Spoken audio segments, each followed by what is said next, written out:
The glass didn't just fall, it detonated. A shriek of crystal ripped through the laughter and soft music, slicing the air like truth finally breaking through denial. The red wine spilled in slow motion, veins of crimson crawling across the rug, blooming like guilt spreading beneath my feet. My hand froze midair, still holding the empty bottle.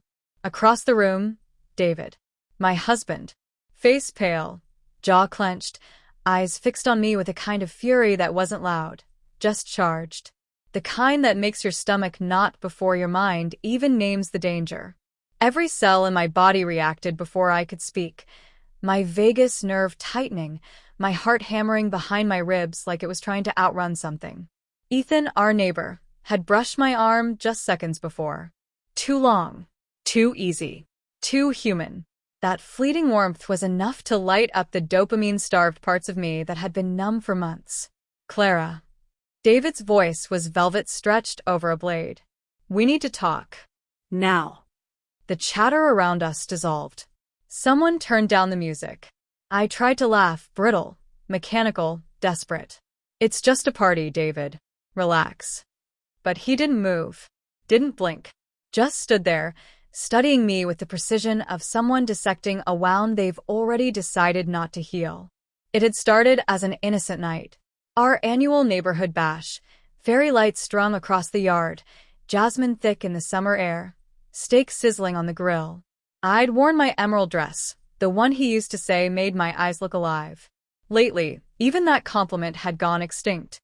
Ethan showed up late, holding a bottle of Merlot and a smile that could talk anyone back into feeling alive.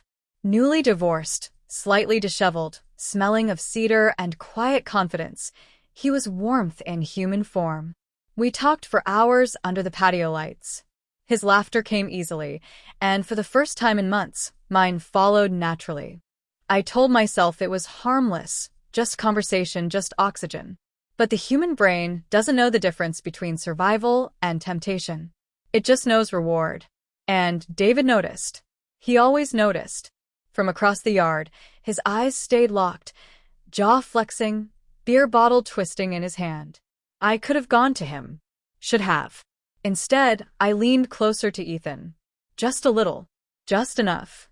And that was the moment everything started to break. By midnight, the guests had gone. The air smelled like wine, smoke, and the kind of silence that carries judgment. Ethan stayed to help clean up, harmless. I lied to myself again. But my heartbeat disagreed. You're different tonight, he said softly, stacking plates beside me. Happier. The word happier hit a part of me that had forgotten how to exist. I was about to respond. Something small, something safe, when David's voice sliced through the air like a wire snapping. Clara. He's leaving. Now. Ethan froze, then nodded, quietly. The front door clicked shut, and the silence that followed felt radioactive. David and I cleaned in wordless rhythm, two ghosts pretending to live inside the same story. The clink of plates was louder than anything either of us could have said. That night in bed, he didn't touch me, didn't even turn toward me. His back radiated frost. The space between us was wide enough to echo. My brain replayed the night on a loop. Ethan's laughter, David's stare, my own hollow attempts at joy. Sleep never came. When I woke, the bed was empty. His pillow cold. Downstairs, nothing but still air and a note on the counter. I know what I saw. I'm done. Those 6 words shattered me harder than the glass ever had. My lungs forgot how to breathe. My heart thudded in arrhythmic panic. I called.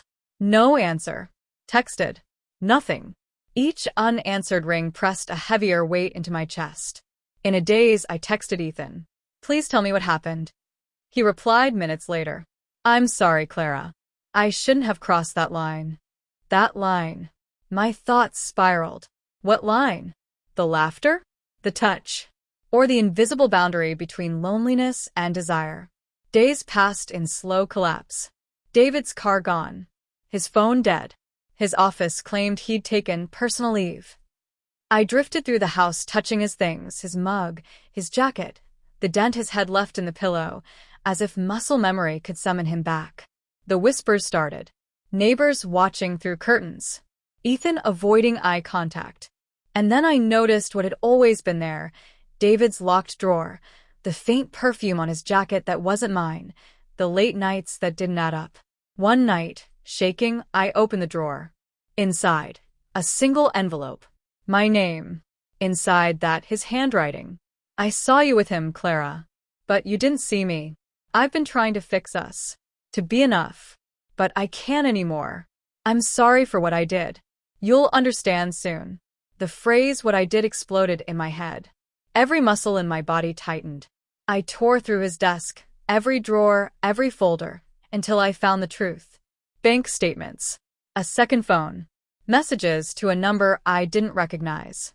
Meet me tonight. She won't suspect. My pulse went wild. Adrenaline surged. The betrayal hit like impact trauma, not emotional, physical. My chest burned as if my body was trying to metabolize pain into rage. David hadn't left me because of Ethan. He'd left because he'd already chosen someone else. And I'd been the distraction, the decoy for his own guilt. I messaged Ethan, meet me. Now. He came. Pale. Uneasy. Clara, I didn't mean. I threw the letter at him. Did you know? He read it, his expression crumbling. I suspected, he said quietly. I saw him last month. With someone else. I didn't want to believe it. My knees gave out. He caught me before I hit the floor. Why didn't you tell me? I whispered.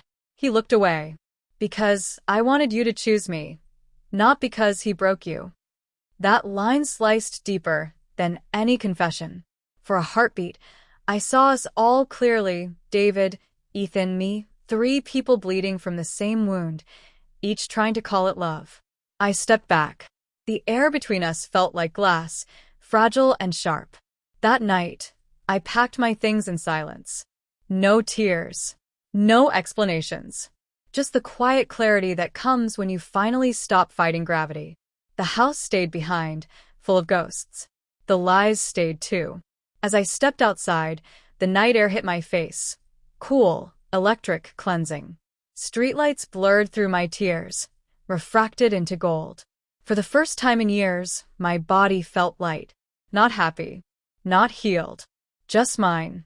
And somewhere deep inside, beneath the ache and exhaustion, I felt something spark again. Faint, but real. Hope. Thanks for watching, and don't forget to subscribe for more stories like this.